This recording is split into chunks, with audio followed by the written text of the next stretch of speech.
കമ്മുണ്ട്. അപ്പം ഇന്ന് ഞായറാഴ്ചയല്ല. അപ്പം ഞായറാഴ്ചയായിട്ട് ഞാൻ എന്തൊക്കെ കഴിച്ചു, എന്തൊക്കെ പരിപാടികളായിരുന്നു എന്ന് നമുക്ക് കണ്ടാക്കിയല്ലോ. അപ്പോൾ രാവിലെ തന്നെ ബ്രേക്ക്ഫാസ്റ്റിനായിട്ട് നൂലപ്പം, പിന്നെ കോളിഫ്ലവർ കറി, ചിക്കൻ ഉണ്ടായിരുന്നു കേട്ടോ. ചിക്കൻ കഴിച്ചപ്പോൾ എൻ്റെ വായ ചെറുതായിട്ടൊന്ന് പൊള്ളി ഉണ്ടായിരുന്നു. അതാണ് ആ ഒരു എക്സ്പ്രഷൻ. അത് കഴിഞ്ഞപ്പോൾ നമ്മൾ ചിക്കൻ കറി റെഡിയാക്കാനായിട്ട് ഞാനായിരുന്നു കേട്ടോ.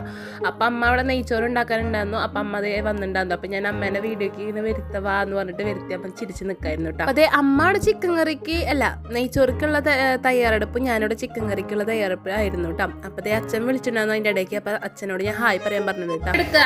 ഹായ് പറഞ്ഞേ. അപ്പോഴേക്കും നമ്മൾ ചിക്കൻ കറി ഒക്കെ ഉണ്ടാക്കി സെറ്റായി കഴിഞ്ഞപ്പോൾ ലോഡ് പാത്രം വന്നിട്ടുണ്ടെന്ന് കഴുകാനായിട്ട്. അപ്പം ഞാനെല്ലാം കൂടി പാത്രം കഴുകായിരുന്നു. അതിൻ്റെ ഇടയ്ക്ക് എന്തൊരു ഉഷ്ണല്ലേ, ഭയങ്കര ചൂടായിരുന്നു. ചൂടെന്ന് വെച്ചാൽ അമ്മമാര് ചൂടാന്ന് കഴിഞ്ഞപ്പോൾ ഞാൻ കുറച്ച് തണുത്തള്ളം കുടിച്ചു, നേരെ പോയി ഏസിട്ട് കിടന്നിട്ട്. അപ്പോൾ ആ ഏസിട്ട് കിടന്നപ്പോൾ എന്തൊരു സുഖമല്ലേ. അങ്ങനെ കുറച്ചേരത്ത് ഫുഡൊക്കെ കഴിച്ചു. ഫുഡ് കഴിക്കുന്ന വീഡിയോ എടുക്കാൻ പറഞ്ഞു. പിന്നെ നമ്മൾ ഐസ്ക്രീം വാങ്ങിയിട്ടുണ്ടായിരുന്നു കേട്ടോ. അപ്പോൾ ഐസ്ക്രീം കഴിച്ചിട്ടിരിക്കുകയാണെങ്കിൽ ചൂടത്തെ ഐസ്ക്രീം ഒക്കെ നല്ലതാണ്, ജ്യൂസ് കുടിക്കുന്നതൊക്കെ. അപ്പോൾ ഓക്കേടാ.